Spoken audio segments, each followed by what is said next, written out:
Hello guys, welcome to Shippa's world. നമുക്കിന്ന് നല്ല crispy ആയിട്ടുള്ള ചക്ക വറുത്തം ഉണ്ടാക്കാം. അതിനായി ചക്ക ചെറുതായി അരിഞ്ഞെടുത്തിട്ടുണ്ട്. അതിൽ ചക്കയുടെ ക്വാണ്ടിറ്റിക്കനുസരിച്ച് മഞ്ഞൾപ്പൊടിയും നമുക്ക് ഉപ്പുപൊടിയും ചേർക്കണം. ഞാനിവിടെ 1/4 ടീസ്പൂൺ മഞ്ഞൾപ്പൊടിയും ഒരു 1/4 ടീസ്പൂൺ ഉപ്പുപൊടിയാണ് എടുത്തിട്ടുള്ളത്.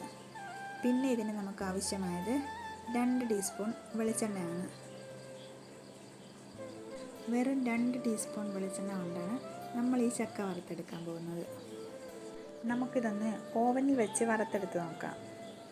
വെളിച്ചെണ്ണയ്ക്ക് ഇത്രയും വില കൂടി നിൽക്കുന്ന സമയമായതുകൊണ്ടാണ് നമ്മളിപ്പം ഓവനിലൊന്ന് ചെയ്ത് നോക്കാമെന്ന് കരുതിയത്. അതുകൊണ്ട് കൊളസ്ട്രോൾ ഉള്ളവർക്കാണെങ്കിലും ഈ ചക്ക വറുത്ത് ധൈര്യമായിട്ട് കഴിച്ചു നോക്കാം.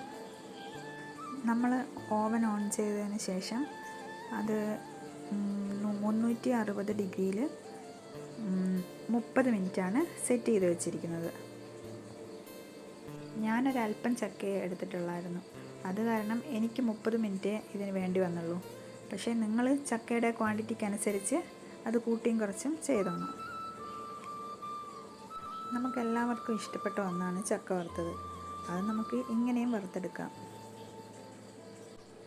അപ്പം നമ്മൾ ഇത് 360 ഡിഗ്രിയിൽ 30 മിനിറ്റ് സെറ്റ് ചെയ്ത് വെച്ചിട്ടുണ്ട്.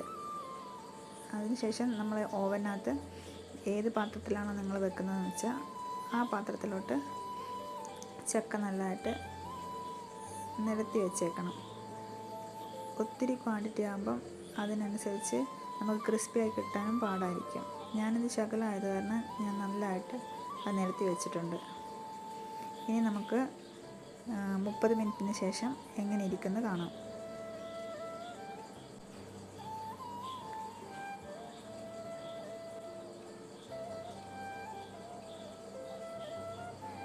ഇപ്പോൾ 30 മിനിറ്റ് ആയിട്ടുണ്ട്.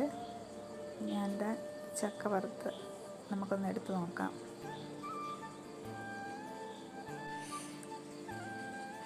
നല്ല ക്രിസ്പി ആയിട്ട് വന്നിട്ടുണ്ട്. അപ്പം നമുക്കിങ്ങനെയും ചക്ക വറുക്കാം. നിങ്ങൾക്ക് ഇഷ്ടമായെങ്കിൽ ഒന്ന് ട്രൈ ചെയ്ത് നോക്കണേ.